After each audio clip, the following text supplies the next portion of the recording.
സജിത്ര. ഞാൻ തിരുവനന്തപുരത്ത് നിന്നാണ് വരുന്നത്. ഞാനിവിടെ ഫെബ്രുവരി 4-ാം തീയതിയാണ് ഉടമ്പടി ആദ്യമായിട്ട് എടുക്കുന്നത്. അത് എടുക്കുന്നതിന് മുന്നേ ജനുവരി മാസത്തിൽ ഞാൻ മാതാവിനെക്കുറിച്ച് ആദ്യമായിട്ട് അറിയുന്നത് തിരുവനന്തപുരം RCCയിൽ വെച്ചാണ്. അതായത് എൻ്റെ ഭർത്താവിന് ക്യാൻസറായിട്ട് ഞാൻ അവിടെ ട്രീറ്റ്മെൻറ്റിൽ ഭർത്താവിനെ കൊണ്ട് പോയ സമയത്ത് ആദ്യമായിട്ട് മാതാവിൻ്റെ സാക്ഷ്യപത്രം എൻ്റെ കയ്യിൽ കിട്ടി. പക്ഷെ ഞാൻ ആ സമയത്ത് അത് വായിച്ചു നോക്കാൻ തയ്യാറായില്ല. എൻ്റെ കയ്യിൽ വാങ്ങിയിട്ട് ഞാനത് ഉപേക്ഷിക്കുകയാണ് ചെയ്തത്. അത് കഴിഞ്ഞ് വീണ്ടും ഞാൻ അടുത്ത ചെക്കപ്പിന് പോയ സമയത്തും വീണ്ടും ആരോ എനിക്ക് വഴിയിൽ വെച്ച് അത് തന്നു, വീണ്ടും സാക്ഷ്യപത്രം തന്നു. ആ സമയത്ത് ഞാനത് വണ്ടിയിൽ ഇട്ടിട്ട് നോക്കാൻ കൂട്ടാക്കിയില്ല. അത് കഴിഞ്ഞ് ഭർത്താവിന് 3-ാമത്തെ സമയം MRI സ്കാൻ ചെയ്യാൻ പോയ സമയത്ത് റിപ്പോർട്ട് വാങ്ങാൻ നിന്നപ്പോൾ ഒരമ്മ എൻ്റെ കയ്യിൽ കൊണ്ടുവന്നു വീണ്ടും സാക്ഷ്യപത്രം 3-ാമതായിട്ട് എൻ്റെ കയ്യിൽ തന്നു.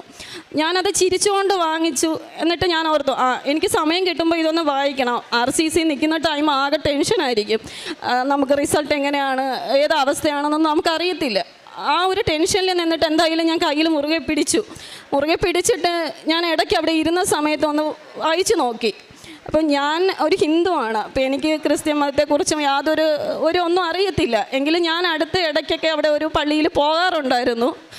പക്ഷെ ഞാനത് വായിച്ച് ഓരോരുത്തരെയും സാക്ഷ്യം കേട്ടപ്പോൾ എനിക്ക് എന്തോ ഒരു മാതാവിലൊരു വിശ്വാസം വന്നു. ഞാൻ അവിടെ ഇരുന്ന് മാതാവിനെ പ്രാർത്ഥിച്ചു. ഒരുപാടൊന്നും പ്രാർത്ഥിച്ചിട്ടില്ല, എങ്കിലും നമ്മൾ സാധാ എല്ലാ ദൈവങ്ങളോടും പ്രാർത്ഥിക്കുന്നത് പോലെ ഞാൻ മാതാവിനെ പ്രാർത്ഥിച്ചു. മാതാവേ, എൻ്റെ ഭർത്താവിൻ്റെ അസുഖം ഭേദമാക്കി തരണം. അതായത് ഭർത്താവ് ഗൾഫിലായിരുന്നു 4 വർഷത്തിന് ശേഷം എൻ്റെ മക്കളെ അടുത്ത് വന്നപ്പോൾ ആൾ എമർജൻസി അടിച്ച് ക്യാൻസർ 4th സ്റ്റേജിലാണ് എൻ്റെ മുന്നിലെത്തുന്നത്. 4 വർഷങ്ങൾക്ക് ശേഷം ഞാനും എൻ്റെ മക്കളും സംസാരിക്കാൻ കഴിയാത്ത എൻ്റെ ഭർത്താവിനെയാണ് കാണുന്നത്. ആ ഒരവസ്ഥയിൽ എനിക്ക് എങ്ങനെ പറയണമെന്നൊന്നും അറിയില്ല. അത്രയ്ക്കും ഞാൻ തകർന്നു നിൽക്കുന്ന ഒരവസ്ഥയിലായിരുന്നു. ഡോക്ടറെ അടുത്ത് ചെന്നപ്പോൾ ഡോക്ടർ പറഞ്ഞത് 4th സ്റ്റേജാണല്ലോ, നിങ്ങളടുത്ത് ഇനി കൂടുതലൊന്നും പറയണ്ടല്ലോ, നിങ്ങൾക്കറിയാം കാര്യങ്ങൾ എന്ന് പറഞ്ഞു. ഞാൻ ഡോക്ടറെ അടുത്ത് ഓക്കെ പറഞ്ഞു. എങ്കിലും മാതാവിൻ്റെ അടുത്ത് ചെറുതായിട്ട് പ്രാർത്ഥിച്ചു. അപ്പോൾ ഡോക്ടർ പറഞ്ഞു കീമോയ്ക്ക് പോലും പറ്റുന്ന ഒരവസ്ഥയല്ല എന്ന് പറഞ്ഞു. ഒരു ഫസ്റ്റ് മെഡിസിൻ തന്നു വിട്ടു. അത് കഴിഞ്ഞ് വീണ്ടും ചെന്ന സമയത്ത് നമുക്ക് കീമോ സ്റ്റാർട്ട് ചെയ്യാമെന്ന് പറഞ്ഞു. ആൾ വാ തുറക്കില്ല, ഫുഡ് കഴിക്കില്ല, നമ്മൾ ജ്യൂസ് തീരെ നൈസായിട്ട് വായിൽ ഇറ്റിച്ച് കൊടുക്കുന്ന ഒരവസ്ഥയിലായിരുന്നു എൻ്റെ ഭർത്താവ്. അപ്പോൾ ഞാൻ ഡോക്ടർ കീമോ സ്റ്റാർട്ട് ചെയ്യാമെന്ന് പറഞ്ഞു. സാധാരണ 21 ദിവസം കൂടുമ്പോഴാണ് കീമോ എടുക്കുന്നത്. പക്ഷേ എൻ്റെ ഭർത്താവിന് എമർജൻസി ആയതുകൊണ്ട് അവിടെ അഡ്മിറ്റ് ചെയ്ത് 5 ദിവസത്തേക്ക് വീതം കീമോ ഇട്ടു. അത് ഇടുന്ന കീമോ 5 ദിവസം കഴിഞ്ഞാൽ തീരത്തുള്ളൂ, നമ്മളെ കൂടെ നിർത്തില്ല. ഞാൻ അവിടെ ചെന്നിട്ട് ഭർത്താവിനെ കണ്ടിട്ട് തിരിച്ചിറങ്ങിയിട്ട് അടുത്ത് ചെല്ലുന്ന സമയം അടുത്ത ബെഡിൽ കിടക്കുന്ന പേഷ്യൻ്റ് ജീവനോടെ ഉണ്ടാവില്ല. ആ അവസ്ഥയൊന്നും എനിക്കറിയില്ല. അപ്പോൾ ഭർത്താവിൻ്റെ അടുത്ത് ഞാൻ ചോദിക്കും, അപ്പുറത്തെ ബെഡിൽ കിടന്ന പേഷ്യൻ്റ് അത് മരിച്ചുപോയി എന്ന്. അപ്പം ഞാൻ ഓരോ തവണയും തിരിച്ചിറങ്ങുമ്പോൾ അടുത്ത് ഞാൻ ചെല്ലുമ്പോൾ എനിക്ക് ജീവനോടെ കാണാൻ കഴിയുമോയെന്നൊരു ഉറപ്പുമില്ലാതെയാണ് ഞാൻ ചെല്ലുന്നത്. പക്ഷെ ഞാൻ ഭർത്താവിന് ധൈര്യം കൊടുത്തിട്ടില്ല, കുഴപ്പമൊന്നുമില്ല, നമുക്ക് പ്രശ്നമൊന്നുമില്ല എന്ന് പറഞ്ഞാണ് ഇറങ്ങുന്നത്. കീമോ കഴിഞ്ഞു. ഒരു തവണ കീമോ 5 ദിവസം ഇട്ടു. അത് കഴിഞ്ഞ് വീണ്ടും 1 മാസം കഴിഞ്ഞപ്പോൾ 2ാമത്തെ കീമോയും വീണ്ടും 5 ദിവസം ഇട്ടു. മാതാവിനെ ഞാൻ പ്രാർത്ഥിക്കുന്നുണ്ടെന്ന് പറയാം. പക്ഷേ ഞാൻ ഇപ്പോൾ ഈ സന്നിധിയിൽ നിന്നുകൊണ്ട് പറയാം, ഞാൻ ഒരുപാടൊന്നും ആ സമയത്ത് പ്രാർത്ഥിച്ചിരുന്നില്ല. ഞാൻ വീണ്ടും കീമോ കഴിഞ്ഞ് ഡോക്ടറെ കണ്ടപ്പോൾ ഡോക്ടർ പറഞ്ഞു ആളിന് വാ തുറക്കാൻ പറ്റുന്നുണ്ട്, ചെറുതായിട്ട് അത് മുറിവ് ഉണങ്ങിയ പോലെ തോന്നുന്നുണ്ട്, നമുക്ക് സർജറിക്ക് നോക്കാമെന്ന് പറഞ്ഞു. ഒന്നും ചെയ്യാൻ കഴിയില്ല എന്ന് പറഞ്ഞ ഡോക്ടർ സർജറി ചെയ്യാമെന്ന് പറഞ്ഞപ്പോൾ തന്നെ ഞാൻ ഒരുപാട് മാതാവിനെ വിളിച്ച് പ്രാർത്ഥിച്ചു. എനിക്ക് വേറെ ആരെയും ആ സമയത്ത് വിളിക്കാൻ പറ്റിയില്ല. മാതാവിനെ വിളിച്ച് പ്രാർത്ഥിച്ചു. ആലപ്പുഴയാണ്, ഞാൻ തിരുവനന്തപുരമാണ്. ഞാൻ ആലപ്പുഴയോട്ട് വന്നിട്ട് കൂടിയില്ല. എനിക്കിവിടെ വന്ന് മാതാവിനെ കാണാൻ കഴിയുമെന്നോ ഇവിടെ നിൽക്കാൻ കഴിയുമെന്നോ ഉടമ്പടി എടുക്കാൻ കഴിയുമെന്നോ ഒന്നും എനിക്കറിയില്ല. ഉടമ്പടി എന്താണെന്ന് പോലും എനിക്കറിയില്ല. ഞാൻ അങ്ങനെ ഇരുന്നു. ജനുവരി 16-ന് സർജറിക്ക് ഡേറ്റ് ഇട്ടു. ഞാൻ ജനുവരി 13 അവിടെ അഡ്മിറ്റായി.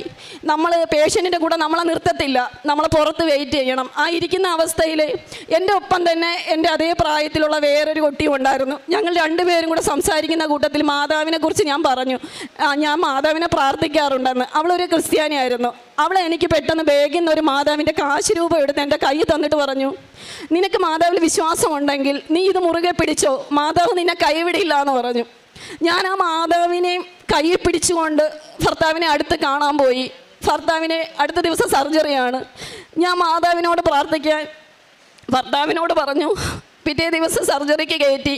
ഡോക്ടർ സർജറിക്ക് കയറ്റുമ്പോൾ എൻ്റെ അടുത്ത് പറയുന്നത്, നമുക്കത് സർജറി ചെയ്യുന്ന സമയത്തെ എന്തൊക്കെയാണ് സർജറിയിൽ നഷ്ടപ്പെടാൻ പോകുന്ന അവയവങ്ങളെന്ന് അറിയാൻ പറ്റൂ, നമുക്കിപ്പോൾ ഒന്നും പറയാൻ പറ്റില്ല എന്ന്. ഞാൻ പറഞ്ഞു ശരി ഡോക്ടർ, സർജറി എന്തായാലും ചെയ്യൂ എന്ന് പറഞ്ഞു. സർജറി കഴിഞ്ഞപ്പോൾ എൻ്റെ ഭർത്താവിൻ്റെ നാക്ക് പൂർണ്ണമായും എടുത്ത അവസ്ഥയിലാണ്. എൻ്റെ ഭർത്താവിൻ്റെ തൈറോയിഡ് ഗ്രന്ഥി രണ്ടും കട്ട് ചെയ്തു. ഒരു സൈഡിലെ മോൾ വരിയിലെയും താഴെ വരിയിലെ 5 പല്ല് കട്ട് ചെയ്തു. എനിക്ക് മാധവ് മാത്രമേ അപ്പോൾ എൻ്റെ ഒപ്പം ഉണ്ടായിരുന്നുള്ളൂ. സത്യം പറഞ്ഞാൽ ഞാൻ ഒറ്റയ്ക്ക് ഇതെല്ലാം എനിക്കറിയില്ല. എനിക്ക് 3 കുട്ടികളുണ്ട്, എനിക്ക് ആരും ആശ്രയത്തിനില്ല. പക്ഷേ എൻ്റെ മാധവ് മാത്രമേ എനിക്ക് ആ സമയം എൻ്റെ ഒപ്പം ഉണ്ടായിരുന്നുള്ളൂ. ഞാൻ പിടിച്ചു നിന്നു. അത് കഴിഞ്ഞ് അടുത്ത ദിവസം എൻ്റെ അമ്മയ്ക്ക് കാലുവേദനയും ഉണ്ടായിരുന്നു. അമ്മ ഡോക്ടറെ കാണാൻ പോയ സമയത്ത് അമ്മയുടെ കാല് പ്ലാസ്റ്റർ ഇട്ടു. അമ്മയും പിറ്റേ ദിവസം ഫെബ്രുവരി 17-ാം തീയതി പ്ലാസ്റ്റർ ഇട്ട് എൻ്റെ വീട്ടിൽ കൊണ്ടുവന്നിട്ടേക്കുന്നു. ഞാൻ ഹോസ്പിറ്റലിൽ സർജറി കഴിഞ്ഞ ഭർത്താവിൻ്റെ അടുത്ത് എൻ്റെ മകളെ അമ്മയും കൊണ്ട് നോക്കുന്നു. എനിക്കറിയില്ല എന്ത് ചെയ്യണം. ഇവർ 2 പേരെയും കൂടി എനിക്ക് ഒന്നും ചെയ്യണമെന്ന് അറിയാത്ത ഒരവസ്ഥ. ഭർത്താവിൻ്റെ സർജറി കഴിഞ്ഞ് ഞാൻ വീട്ടിൽ പോയി. ഒരു റൂമിൽ അമ്മ കാല് പ്ലാസ്റ്റർ ഇട്ട് കിടക്കുന്നു, അടുത്ത റൂമിൽ ഭർത്താവ് സർജറി കഴിഞ്ഞ് കിടക്കുന്നു.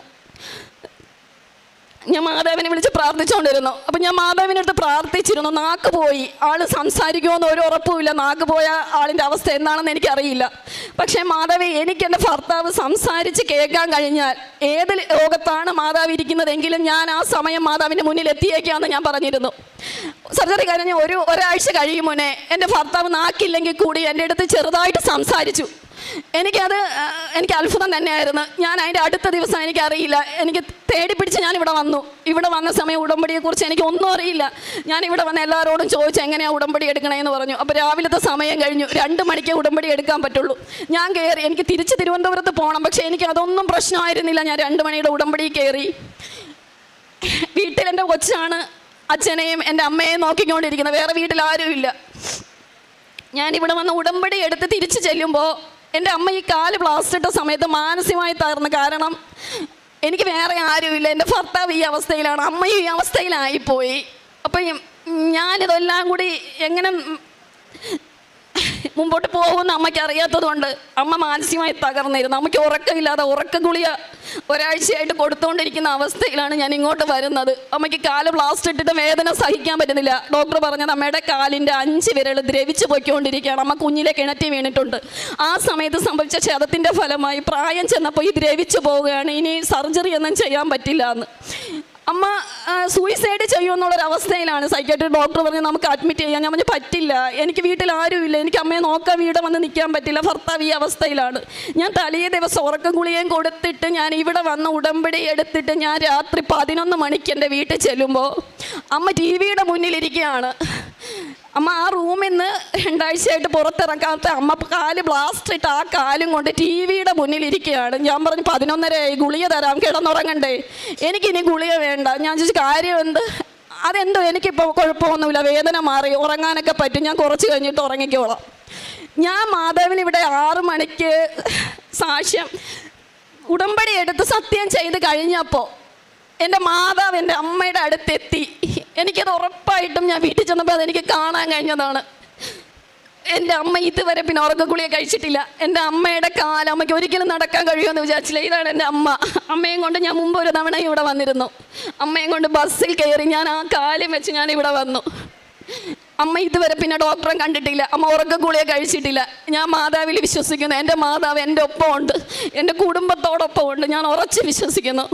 എൻ്റെ അടുത്ത് എൻ്റെ ഭർത്താവിൻ്റെ സർജറി കഴിഞ്ഞു, സംസാരിച്ചു. അടുത്ത ഡോക്ടർ പറഞ്ഞു നമുക്ക് റേഡിയേഷൻ സ്റ്റാർട്ട് ചെയ്യാമെന്ന് പറഞ്ഞു. റേഡിയേഷൻ തുടങ്ങി. 30 റേഡിയേഷൻ. ഭയങ്കര ഒരവസ്ഥയാണ്. ഡെയിലി കൊണ്ടുപോയി റേഡിയേഷൻ എടുക്കുക. കഴുത്ത് ഫുള്ളും പൊട്ടി, മുറിവായി, കാണാൻ പറ്റില്ല. ആളിന് സ്വയം മരിച്ചു പോയാൽ മതി എന്ന് തോന്നിയ നിമിഷങ്ങളായിരുന്നു. ആൾ എനിക്കിനി ഒന്നിനും കഴിയില്ല, ഞാനങ്ങ് മരിച്ചു പോട്ടെ എന്ന്.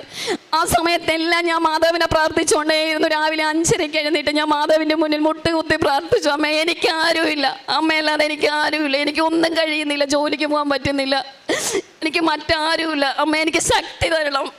ഞാൻ വൈകിട്ട് 6 മണിക്ക് പുറത്ത് ഇറങ്ങി കൂടി മക്കളെടുത്ത് പറയും, മക്കളെ മാതാവിനെ വിളക്ക് കത്തിച്ച് പ്രാർത്ഥിക്കണം, അതിനൊരു മുടക്കം വരരുത്, മാതാവ് മാത്രമേ നമുക്കുള്ളൂ എന്ന്. മാതാവ് എനിക്ക് ഒപ്പമുണ്ട്. റേഡിയേഷൻ 30 ഞാൻ പൂർത്തീകരിച്ചു. കഴിഞ്ഞ മാസം 28-ാം തീയതി റേഡിയേഷൻ പൂർത്തീകരിച്ചു. ഡോക്ടറെ കണ്ടപ്പോൾ ഡോക്ടർ എൻ്റെ അടുത്ത് പറഞ്ഞു ഭർത്താവിൻ്റെ രോഗം ഏകദേശം പൂർത്തീകരിച്ചിട്ടുണ്ട്, നമുക്കിനി ഒരു പ്രശ്നവും ഇല്ല, 2 മാസത്തിനിടയ്ക്ക് ചെക്കപ്പിന് വന്നാൽ മതിയെന്ന്. ഈ ഒരവസ്ഥ എനിക്ക് എൻ്റെ മാതാവിനോട് എത്ര സാക്ഷ്യം പറഞ്ഞാലും എനിക്ക് തികയില്ല. ഞാനിപ്പം കാറ് വിളിച്ച് തിരുവനന്തപുരത്ത് നിന്ന് ഇവിടെ നിന്ന് വന്നതാ.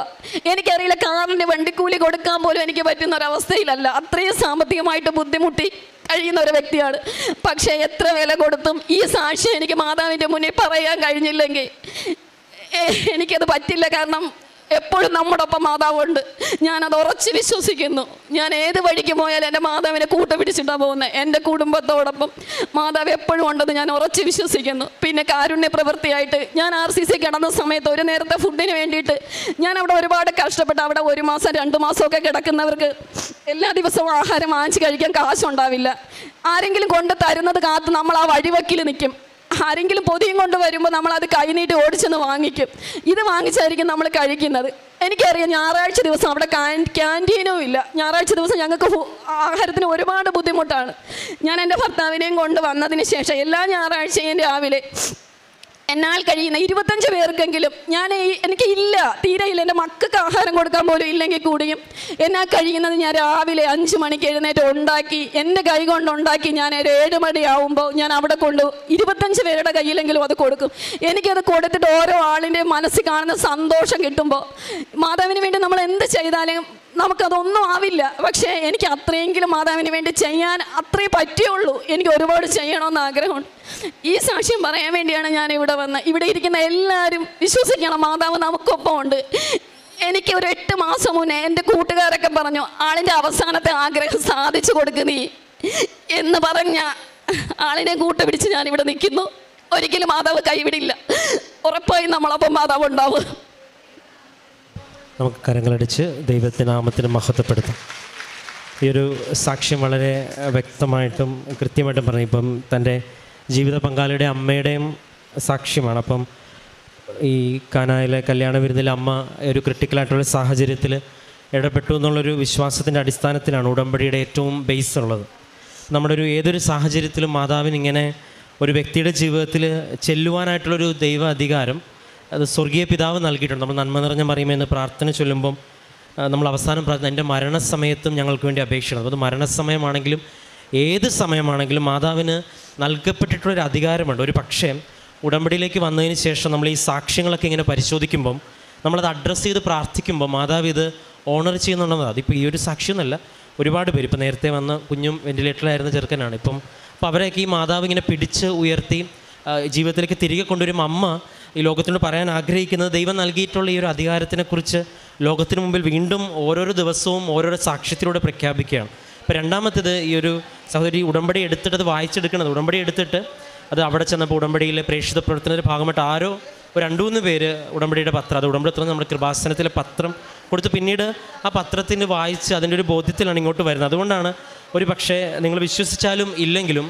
ഇവിടെ വന്നിട്ടുള്ള ഏറ്റവും വലിയ ദൈവാനുഭവങ്ങളുടെ എല്ലാ ആരംഭം ഇതുപോലെ ആരെങ്കിലും കൊടുത്തൊരു പത്രത്തിൽ നിന്നോ ചുരുട്ടി എറിഞ്ഞ പത്രത്തിൽ നിന്നൊക്കെ. അപ്പം ചിലപ്പോൾ അതിൽ നിന്ന് ഒരാൾക്കോ 2 പേർക്കോ ഒക്കെ ആയിരിക്കും. പക്ഷേ നമ്മൾ ചെയ്യുന്ന ഈ പ്രേക്ഷിത പ്രവർത്തനം അന്ന് ആരോട് കൊടുത്തൊരു കാരണം ഇന്ന് ഈ സാക്ഷ്യം വരെ നീളുന്ന ഒരു ജീവിതത്തിന് കാരണമായിട്ടുണ്ടെങ്കിൽ ഇതിൻ്റെ കൂടെ ദൈവം കൂടെ നിൽക്കുന്നുണ്ടെന്നുള്ള കാര്യത്തിൽ ഒരു സംശയമില്ല. രണ്ടാമത്തെ ഇവിടെ ഒന്ന് ഉടമ്പടി എടുത്തിട്ട് തിരികെ ചെല്ലുമ്പോഴാണ് ഒരു കുടുംബത്തിലെ 2 പേരും ഒരു സമയത്ത് രോഗികളാണെന്നൊക്കെ പറയണത്. അത് ഒരു സാഹചര്യത്തിൽ കടന്നു പോകുന്നവർക്ക് അപ്പോൾ ചെല്ലുമ്പോൾ അമ്മയിൽ കാണുന്ന വ്യത്യാസമാണ് ആദ്യത്തെ ദൈവാനുഭവമായിട്ട് ഇതിൽ പറയണത്. നമ്മൾ ഈ ബൈബിൾ വായിക്കുമ്പം ഒരു രാജസേവകൻ്റെ ഭൃത്യം സുഖപ്പെട്ടതിനെക്കുറിച്ച് ബൈബിൾ വായിക്കുന്നവർക്കറിയാം. അതിൻ്റെ ഒരു ലോജിക്ക് അവർ കണക്ട് ചെയ്യണത് കർത്താവ് പറഞ്ഞ സമയവും സൗഖ്യപ്പെട്ട സമയം. ഇപ്പം ഇദ്ദേഹം ഇവിടെ പറയണത് ഇവിടെ ഉടമ്പടി എടുത്ത സമയവും അമ്മ അവിടെ മാറ്റം. അപ്പോൾ ഇങ്ങനെ വിശ്വസിക്കുന്നവർക്ക്, പ്രാർത്ഥനയോട് ചേർന്ന് നിൽക്കുന്നവർക്കൊക്കെയും വളരെ ബോധ്യത്തോടു കൂടി മാതാവ് താൻ ശക്തിയുള്ളതാണ് എന്നും എന്നെ വിളിച്ച് പ്രാർത്ഥിച്ച നിൻ്റെ കൂടെ ഞാൻ സാമീപ്യം നൽകുമെന്നും തെളിയിക്കുന്ന സാക്ഷ്യങ്ങൾ അനവധി ഇവിടെ ഈ ആൾക്കാരെ പറയാൻ ദൈവം ഇടവരുത്തിയിട്ടുണ്ട്. പിന്നെ എന്തുകൊണ്ടാണ് എല്ലാവരും ഇങ്ങോട്ട് വരണം അല്ലെങ്കിൽ ഇങ്ങോട്ട് കൃപാസനത്തിൽ വന്നാൽ അങ്ങനെയല്ല. ഇവിടുത്തെ പ്രത്യേകത ഇവിടെ ഒരു മാതാവിൻ്റെ രൂപമുള്ളതല്ല എന്നുള്ളതാണ്. ഇവിടുത്തെ പ്രത്യേകത അമ്മ ഈ ആലയത്തിൽ ജീവനോടെ പ്രത്യക്ഷപ്പെട്ടിട്ടുണ്ടെങ്കിൽ ഈ ആലയത്തിൽ നിന്ന് വരുന്ന ഉടമ്പടിക്ക് ഒരു ശക്തിയും ബലവും ഉണ്ടാകണമെങ്കിൽ അത് ഉടമ്പടി എടുത്തവരുടെ ജീവിതത്തിൽ പ്രകടമാകണം. അല്ലെങ്കിൽ ഇവിടെ മാതാവിൻ്റെ രൂപം വെച്ചു അല്ലെങ്കിൽ ഇവർക്ക് ആൾ കൂടുന്നൊന്നുമല്ല. ഇവിടെ വരുന്നവർ ദൈവാനുഭവമായിട്ട് തിരികെ പടി ഇറങ്ങുമ്പം ഇവിടെ കൂടുതൽ ആളുകൾ വരാനായിട്ട് അമ്മ ഇടവരും. കൂടുതൽ പേര് ക്രിസ്തുവിനെ അറിയും, കൂടുതൽ ഒരു മാതാവിനെക്കുറിച്ച് പഠിക്കും, കൂടുതൽ ഒരു അമ്മയുടെ പ്രത്യക്ഷീകരണത്തിന് വേണ്ടി പ്രാർത്ഥിക്കും. ഇപ്പോൾ ലക്ഷക്കണക്കിന് ആളുകൾ വിവിധ ഇടങ്ങളിൽ നിന്ന് വ്യത്യസ്തങ്ങളായ ദൂരങ്ങളിൽ നിന്ന് വരുന്നുണ്ട്. അപ്പോൾ മാതാവ് ഈ സ്ഥലത്തെ അല്ല, ഈ ഇടത്തിലുള്ള മാതാവിൻ്റെ സന്ദേശത്തെയും ശക്തിയെയും ലോകമെമ്പാടും ശക്തിയുള്ളതാണെന്ന് തെളിയിക്കുന്നത് കൊണ്ടാണ് ഒരുപാട് ദൂരങ്ങളിൽ നിന്ന് വരുന്നത്. അപ്പം പരിശുദ്ധ അമ്മ ഈ കുടുംബത്തിന് ലഭിച്ച ഈ അനുഭവങ്ങൾക്കും അപ്പം വിശ്വാസത്തിൻ്റെ അടയാളങ്ങളെല്ലാം പ്രതി നമുക്ക് നിറഞ്ഞ കരങ്ങളടിച്ച് ദൈവത്തിൻ്റെ നാമം